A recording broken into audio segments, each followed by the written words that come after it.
स्वागत है। आज हमारे पास कुछ बहुत ही दिलचस्प स्रोत हैं और इनमें एक खास लिस्ट है ऐसे एआई सॉफ्टवेयर की जो बिना इंटरनेट के पूरी तरह से ऑफलाइन चलते हैं। हाँ, ये आजकल काफी चर्चा में ऑफलाइन एआई। जरा सोचिए, पावरफुल एआई क्षमताएं आपके अपने कंप्यूटर पर बिना किसी ऑनलाइन कनेक्शन की जरूरत के। ये लिस्ट अलग-अलग तरह के सॉफ्टवेयर वो किन के लिए बने हैं और असल में क्या करते हैं इसके बारे में बताती है। हम्म। तो आज का हमारा मकसद इस लिस्ट में दिए गए हर एक सॉफ्टवेयर को बारीकी से समझना, ये क्या भला है, किसके काम आ सकते हैं और इनके ऑफलाइन होने का असली मतलब क्या है। तो चलिए इस जानकारी की परतों को खोलते हैं। ये वाकई ध्यान खींचने वाली बात है, क्योंकि इससे पता चलता है कि एआई सिर्फ बड़ी कंपनियों के क्लाउड सर्वर तक ही सीमित नहीं रह गया है। सही। एआई का हमारे अपने डिवाइस पर चलना, यानी लोकल प्रोसेसिंग, इसके कई पहलू हैं, प्राइवेसी से लेकर उन जगहों पर पहुंच बनाने तक जहां इंटरनेट नहीं है। आज हम इन्हीं सब पर गौर करेंगे। बिल्कुल। तो पहली श्रेणी है टेक्स्ट टू इमेज, यानी लिखे हुए शब्दों से तस्वीरें बनाना। इसमें 3 मुख्य सॉफ्टवेयर बताए गए हैं। पहला है स्टेबल डिफ्यूजन। हाँ, स्टेबल डिफ्यूजन तो काफी जाना माना नाम है। ये खासतौर पर कलाकारों और डिजाइनरों के लिए है। ये सॉफ्टवेयर टेक्स्ट प्रॉम्प्ट, यानी आप जो लिखकर बताते हैं उसके आधार पर आपके कंप्यूटर के ग्राफिक्स कार्ड, जिसे जीपीयू कहते हैं, उसका इस्तेमाल करके काफी डिटेल्ड तस्वीरें बना सकता है। हाँ, और ये जीपीयू वाली बात अहम है। इसका मतलब है कि ये सॉफ्टवेयर तस्वीर बनाने के लिए आपके कंप्यूटर की ताकत का इस्तेमाल करता है। अच्छा। इससे यूजर्स जटिल आर्टवर्क बना सकते हैं बिना अपनी क्रिएशंस को किसी बाहरी सर्वर पर अपलोड किए। लेकिन ये भी ध्यान रखना होता है कि इसके लिए कंप्यूटर में एक ठीक-ठाक ग्राफिक्स कार्ड होना जरूरी है। हाँ, ये तो है। अच्छा पॉइंट है। इसी कैटेगरी में दूसरा नाम है कॉम्फी यूआई। ये क्रिएटिव प्रोफेशनल्स के लिए है जिन्हें शायद थोड़ी ज्यादा तकनीकी जानकारी हो। ये एक नोड आधारित इंटरफेस देता है। सुनने में थोड़ा टेक्निकल लगता है, इसका क्या मतलब है? देखिए, नोड आधारित इंटरफेस का मतलब है कि आप एआई इमेज बनाने की प्रक्रिया के अलग-अलग हिस्सों को छोटे-छोटे ब्लॉक्स या नोड्स की तरह देख सकते हैं। हम्म। और फिर उन्हें आपस में जोड़कर अपना पूरा वर्कफ्लो, मतलब पूरी प्रक्रिया खुद डिजाइन कर सकते हैं। जैसे आप कोई फ्लो चार्ट बनाते हैं ना। अच्छा, ओके, समझ गया। इससे बहुत ही बारीक कंट्रोल मिलता है और बेहद जटिल या एकदम खास तरह के नतीजे पाना मुमकिन हो जाता है। स्टेबल डिफ्यूजन की तरह ये भी सब कुछ लोकल मशीन पर ही करता है। समझ गया। और तीसरा टूल है फोकस। ये उन लोगों के लिए है जो अभी शुरुआत कर रहे हैं। स्रोतों के मुताबिक ये असल में स्टेबल डिफ्यूजन का ही एक आसान वर्जन है, ताकि नए लोग भी बिना ज्यादा झंझट के ऑफलाइन इमेज बना सकें। हाँ, मतलब इसे इस्तेमाल करना शायद ज्यादा आसान है। कम ऑप्शंस, सीधा काम। बिल्कुल। दिलचस्प बात यह है कि ये तीनों, स्टेबल डिफ्यूजन, कम्फी वाई और फोकस, अलग-अलग स्किल लेवल के लोगों की जरूरतें पूरी करते हैं। हाँ, ये तो है। एक तरफ वो लोग हैं जिन्हें बस आसानी से तस्वीर बनानी है, तो फोकस। दूसरी तरफ वो जिन्हें पूरा कंट्रोल चाहिए, उनके लिए कम्फी यूआई। और बीच में स्टेबल डिफ्यूजन, जो काफी लचीला है। सही। लेकिन तीनों का मकसद एक ही है, यूजर्स को बिना इंटरनेट या प्राइवेसी की चिंता किए हाई क्वालिटी तस्वीरें बनाने की आजादी देना। ये लोकल कंट्रोल ही इनकी सबसे बड़ी ताकत है मेरे हिसाब से। ठीक है। अब अगली श्रेणी पर आते हैं, टेक्स्ट टू वीडियो। यहाँ 2 सॉफ्टवेयर का जिक्र है। पहला है मॉडल स्कोप। अच्छा, टेक्स्ट से वीडियो। हाँ, ये वीडियो एडिटर्स और क्रिएटर्स के लिए है। ये टेक्स्ट इनपुट से छोटे एआई वीडियो क्लिप्स बना देता है। सोचिए कि आप बस कुछ लाइनें टाइप करते हैं, जैसे एक बिल्ली धूप में सो रही है, और ए टूल उसका एक छोटा सा वीडियो बनाकर दे देता है। कमाल है। कंटेंट बनाने वालों के लिए ये कितना उपयोगी हो सकता है, खासकर जल्दी से कुछ विजुअल्स तैयार करने के लिए। बिल्कुल। और दूसरा है एनिमेट डिफ। ये खास तौर पर एनिमेटर्स को ध्यान में रखकर बनाया गया है। ये स्थिर तस्वीरों यानी स्टिल इमेजेस को छोटे एनिमेटेड क्लिप्स में बदल देता है, तो ये तस्वीरों में जान डाल सकता है। मतलब फोटो को हिलता डुलता बना देना। हाँ, कुछ वैसा ही। ये दोनों, मॉडल स्कोप और एनिमेट डिफ, कंटेंट क्रिएटर्स के लिए एक नई संभावना खोलते हैं। वो अपने कंप्यूटर पर ही वीडियो एसेट्स बना सकते हैं। हाँ, ये उन लोगों के लिए खासतौर पर फायदेमंद हो सकता है जिनके पास हमेशा तेज इंटरनेट नहीं होता, या जो अपनी सोर्स फाइल्स को निजी रखना चाहते हैं। सही। हालांकि ये ध्यान रखना होगा कि अभी ये टेक्नोलॉजी शायद बहुत लंबे या जटिल वीडियो बनाने के लिए उतनी परिपक्व न हो, पर छोटे क्लिप्स के लिए ये कारगर है। अच्छा। आगे बढ़ते एआई चैट टेक्स्ट जनरेशन पर। यहाँ भी 2 मुख्य टूल्स हैं। पहला है GPT फॉर ऑल। ये भी एक जरूरी कैटेगरी है। हाँ, ये लेखकों और आम यूजर्स के लिए बनाया गया एक लोकल चैटबॉट है। यानी आप इससे बातचीत कर सकते हैं, कुछ लिखवा सकते हैं, किसी टेक्स्ट का सारांश बनवा सकते हैं, सवाल पूछ सकते हैं, और ये सब बिना इंटरनेट के। GPT फॉर ऑल जैसे लोकल चैटबॉट का होना वाकई बहुत मायने रखता है। देखिए, आप संवेदनशील जानकारी पर काम कर रहे हो या निजी दस्तावेजों का विश्लेषण कर रहे हो, तो ये चिंता नहीं रहती कि आपका डेटा कहीं बाहर जा रहा है। हाँ, ये प्राइवेसी वाला एंगल बहुत बड़ा है। बिल्कुल, सब कुछ आपके डिवाइस पर ही प्रोसेस होता है। ये बड़े भाषा मॉडल या LLMs पर आधारित होते हैं, जो भाषा को समझने और बनाने में माहिर होते हैं। ये शोधकर्ताओं और छात्रों के लिए ज्यादा उपयोगी बताया गया है। ये क्या अलग करता है? ये लामा, मिस्ट्रल जैसे कई जाने माने LLMs को ऑफलाइन चलाने की सुविधा देता है, और वो भी एक ग्राफिकल यूजर इंटरफेस GUI के साथ। GUI मतलब GUI यानी ग्राफिकल यूजर इंटरफेस। आसान भाषा में एक ऐसा इंटरफेस जिसमें आपको बटन, मेन्यू वगैरह दिखते हैं। अच्छा, जिससे सॉफ्टवेयर इस्तेमाल करना आसान हो जाता है, बजाय सिर्फ वो कमांड लाइन में टेक्स्ट टाइप करने के। समझ गया। LM स्टूडियो के जरिए शोधकर्ता या छात्र अलग अलग तरह के शक्तिशाली भाषा मॉडल्स को अपने कंप्यूटर पर चलाकर प्रयोग कर सकते हैं। संवेदनशील शोध डेटा का विश्लेषण करना हो या बिना इंटरनेट के किसी टॉपिक पर जानकारी चाहिए हो, ये बहुत काम आ सकता है। ये AI को और ज्यादा लोगों की पहुंच मिलाता है, ये भी एक बात है। बिल्कुल। अब बात करते हैं आवाज की। वॉइस जनरेशन, TTS, यानी टेक्स्ट टू स्पीच, लिखे हुए को आवाज में बदलना। इसमें दो उपकरण हैं। पहला है टॉर्टोइज TTS। अच्छा, TTS टूल्स। हाँ, ये वॉइस आर्टिस्ट्स और कंटेंट क्रिएटर्स के लिए है। बताया गया है कि ये टेक्स्ट से काफी यथार्थवादी यानी असली लगने वाली आवाजें बना सकता है। टेक्स्ट से असली जैसी आवाज बनाना, वो भी ऑफलाइन, ये वॉइस ओवर इंडस्ट्री और ऑडियो कंटेंट बनाने के तरीकों को बदल सकता है। सही। सोचिए, आप स्क्रिप्ट लिखते हैं और आपका कंप्यूटर उसे लगभग इंसानी आवाज में पढ़ देता है। कमाल की बात है। और दूसरा है कोकी TTS। ये पॉडकास्टर्स और नैरेटर्स के लिए लक्षित है। इसकी खासियत बताई गई है इमोशनल कंट्रोल के साथ ऑफलाइन टेक्स्ट टू स्पीच। हाँ, ये इमोशनल कंट्रोल वाली बात बहुत दिलचस्प है इसमें। इसका मतलब है कि आप सिर्फ टेक्स्ट को आवाज में नहीं बदल सकते, बल्कि उस आवाज में भावनाएं जैसे खुशी, दुख, गुस्सा भी डाल सकते हैं। बिल्कुल, कोकी TTS जैसे टूल्स जो भावनात्मक नियंत्रण देते हैं, वो डबिंग या कहानी सुनाने जैसे कामों के लिए बहुत उपयोगी हो सकते हैं। हाँ, ये तो है। मान लीजिए आपको एक ही लाइन अलग अलग इमोशन के साथ चाहिए, तो बार बार रिकॉर्ड करने के बजाय आप सॉफ्टवेयर से ही करवा सकते हैं। सही बात है। ये कंटेंट बनाने की प्रक्रिया को, खासकर जिसमें कई बार बदलाव करने पड़ते हैं, काफी तेज और आसान बना सकता है, और सब कुछ आपके अपने सिस्टम पर। अगली श्रेणी थोड़ी अलग है, वॉइस क्लोनिंग। यहाँ एक ही टूल का जिक्र है, RVC, यानी retrieval based voice conversion. Voice cloning, ये तो थोड़ा संवेदनशील टॉपिक है। हाँ, ये संगीतकारों और स्ट्रीमर्स के लिए बताया गया है। ये आवाजों को क्लोन या बदल सकता है। इसका क्या मतलब हुआ? इसका मतलब है कि ये टूल किसी की आवाज का सैंपल लेकर उसी आवाज में कुछ और बुलवा सकता है, या एक आवाज को दूसरी आवाज जैसा बना सकता है। रिट्रीवल बेस्ड का मतलब है कि ये अपने डेटाबेस में मौजूद आवाज के टुकड़ों को खोजकर, मतलब रिट्रीव करके, नई आवाज बनाता है। अच्छा। संगीतकार इसका इस्तेमाल शायद किसी गाने को अलग आवाज में गवाने के लिए कर सकते हैं, या स्ट्रीमर्स अपनी लाइव स्ट्रीम में आवाज बदलने के लिए। ये तो काफी दिलचस्प लग रहा है, पर इसके गलत इस्तेमाल का भी डर रहता होगा। हाँ, रचनात्मक तौर पर ये बहुत संभावनाएं खोलता है, लेकिन जैसा कि इस स्रोत में भी इशारा किया गया है, आवाज की नकल करने वाली टेक्नोलॉजी के नैतिक पहलू भी हैं। बिल्कुल। किसी की आवाज का बिना अनुमति इस्तेमाल करने के क्या नतीजे हो सकते हैं, इस पर सोचना जरूरी है। टेक्नोलॉजी तो प्रभावशाली है, पर इसका जिम्मेदारी से इस्तेमाल होना चाहिए। सही कहा।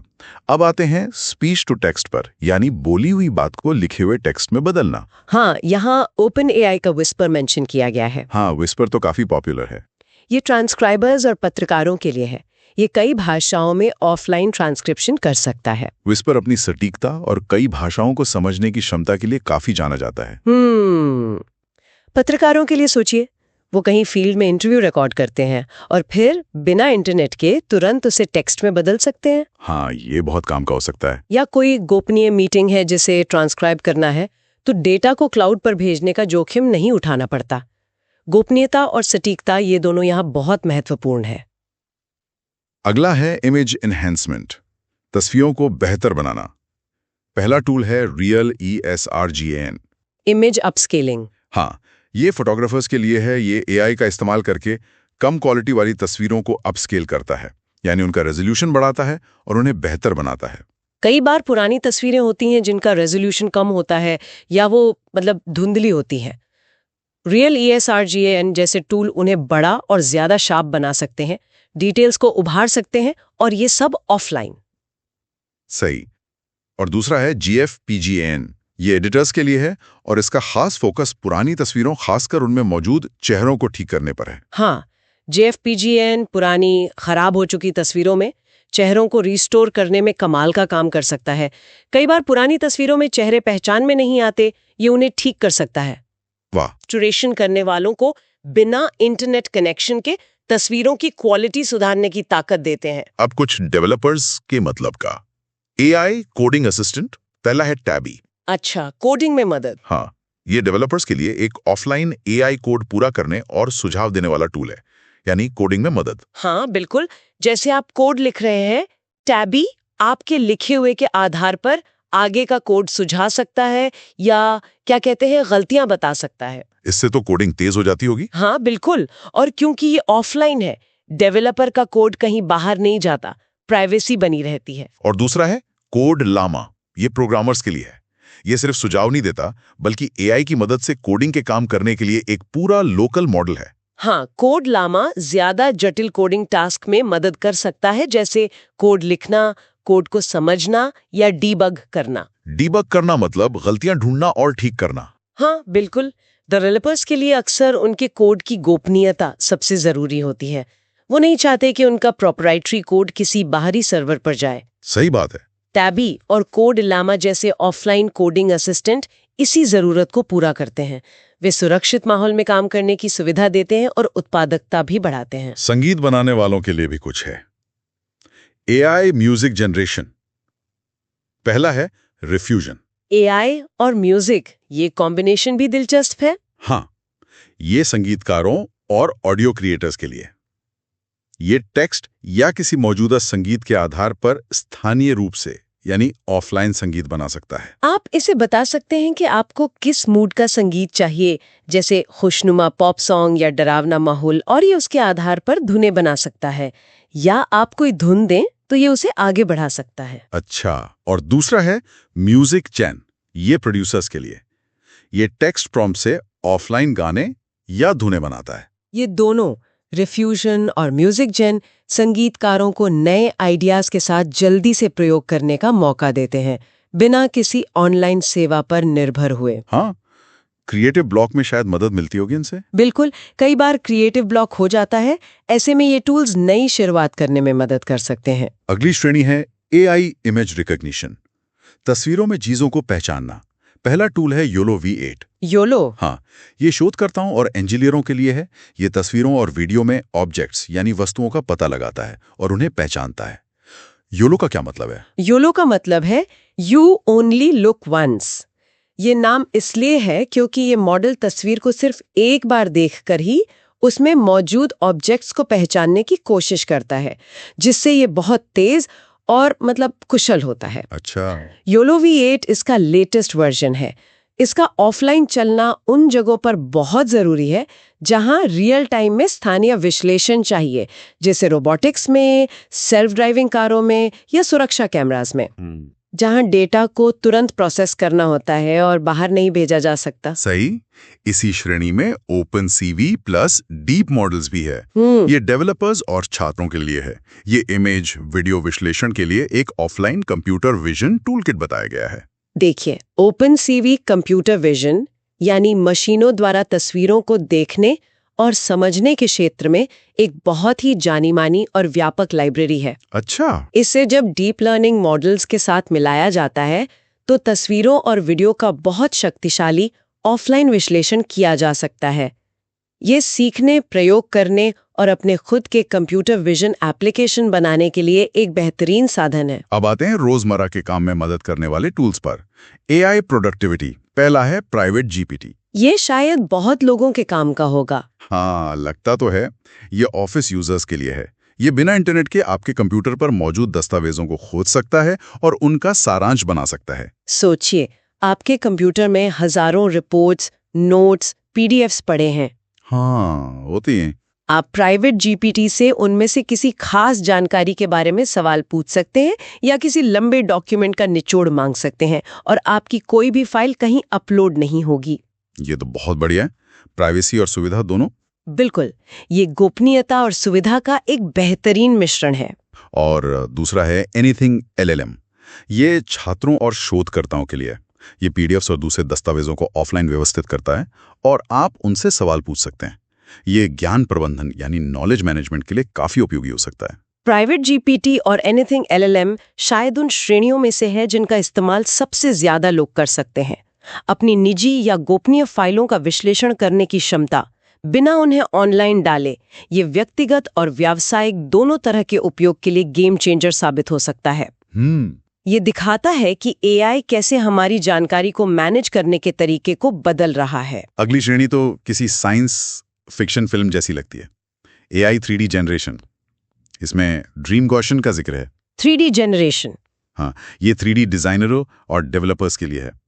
ये टेक्स्ट या 2D तस्वीरों से ऑफलाइन 3D मॉडल बना देता है। ये गेम बनाने वालों, वर्चुअल रियलिटी वीआर या ऑगमेंटेड रियलिटी एआर पर काम करने वालों या प्रोडक्ट डिजाइनरों के लिए बहुत रोमांचक हो सकता है। हाँ, सिर्फ टेक्स्ट में बताकर या एक साधारण तस्वीर देकर पूरा 3D मॉडल बना लेना, वो भी अपने कंप्यूटर पर, ये 3D मॉडलिंग के काम को बहुत तेज कर सकता है। बिल्कुल। साथ ही डिजाइनर अपनी इंटेलेक्चुअल प्रॉपर्टी को भी सुरक्षित रख पाते हैं क्योंकि डिजाइन कहीं बाहर नहीं जाता। अब है एआई इमेज एनिमेशन।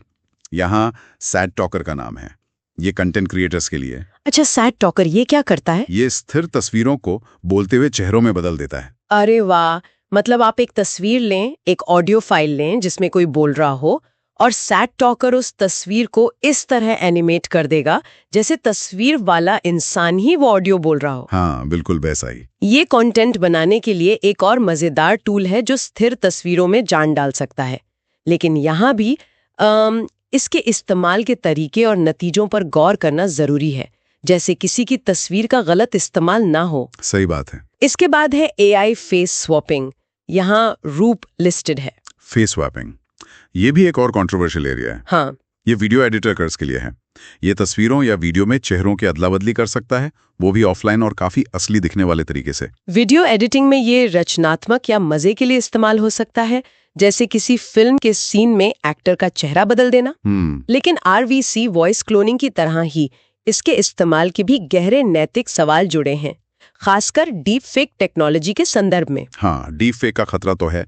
किसी की शक्ल का गलत इस्तेमाल होने की संभावना रहती है, इसलिए इसका उपयोग बहुत सावधानी से किया जाना चाहिए। और आखिर में एआई डिजाइन श्रेणी। यहाँ इन्वोक एआई का जिक्र है। हाँ, ये डिजाइनरों और कलाकारों के लिए है। इन्वोक एआई ये रचनात्मक आर्टवर्क बनाने के लिए एक स्टेबल डिफ्यूजन टूलकिट है। अच्छा, तो ये भी स्टेबल डिफ्यूजन पर ही आधारित है, जैसा हमने कॉम्फी यूआई और फोकस के बारे में बात की थी। हाँ, लेकिन इन्वोक एआई खास तौर पर कलाकारों और डिजाइनरों को ध्यान में रखकर बनाया गया एक ज्यादा व्यापक टूल सेट लगता है। ये उन्हें अपनी कला पर पूरा कंट्रोल देता है और सब कुछ उनके अपने कंप्यूटर पर ही होता है। तो हमने इस लिस्ट के लगभग हर सॉफ्टवेयर पर एक नजर डाली है। काफी लंबी लिस्ट थी। हाँ, काफी सारे टूल्स हैं। क्या लगता है इन सब का निचोड़ क्या है? ये तो साफ है कि एआई अब सिर्फ बड़ी टेक कंपनियों या ऑनलाइन सेवाओं का खेल नहीं रहा। बिल्कुल नहीं। कलाकारों से लेकर डेवलपर्स, शोधकर्ताओं से लेकर आम यूजर्स तक सबके लिए शक्तिशाली और खास जरूरतें पूरी करने वाले ऑफलाइन उपकरण मौजूद हैं। बिल्कुल, ये ट्रेंड दिखाता है कि हमारे कंप्यूटर्स और फोन की प्रोसेसिंग पावर बढ़ रही है और एआई मॉडल ज्यादा कुशल बन रहे हैं, जिससे उन्हें लोकल डिवाइस पर चलाना मुमकिन हो रहा है। इसे एआई का लोकतंत्रीकरण भी कह सकते हैं। ये यूजर्स को ज्यादा कंट्रोल देता है, बेहतर प्राइवेसी देता है और ज्यादा लचीलापन देता है। सही। खासकर उन हालात में जहां इंटरनेट या तो है ही नहीं, या बहुत धीमा है, महंगा है, या फिर आप बस उसे इस्तेमाल नहीं करना चाहते। लोकल एआई का मतलब है ज्यादा पहुंच। और यहाँ एक सवाल है जिस पर शायद आगे सोचने की जरूरत है। जैसे जैसे ये शक्तिशाली ऑफलाइन एआई उपकरण और ज्यादा सुलभ और बेहतर होते जाएंगे, ये रचनात्मकता, रिसर्च और हमारी रोजमर्रा की प्रोडक्टिविटी के लिए कौन से नए अनसोचे दरवाजे खोल सकते हैं। हाँ, ये एक बड़ा सवाल है। खासकर उन इलाकों या समुदायों के लिए जहां अच्छी इंटरनेट कनेक्टिविटी हमेशा से एक चुनौती रही है। ऐसा लगता है कि लोकल एआई का असली असर दिखना तो अभी बाकी है। ये वाकई सोचने वाली बात है। बिल्कुल, इसका भविष्य बहुत दिलचस्प होने वाला है।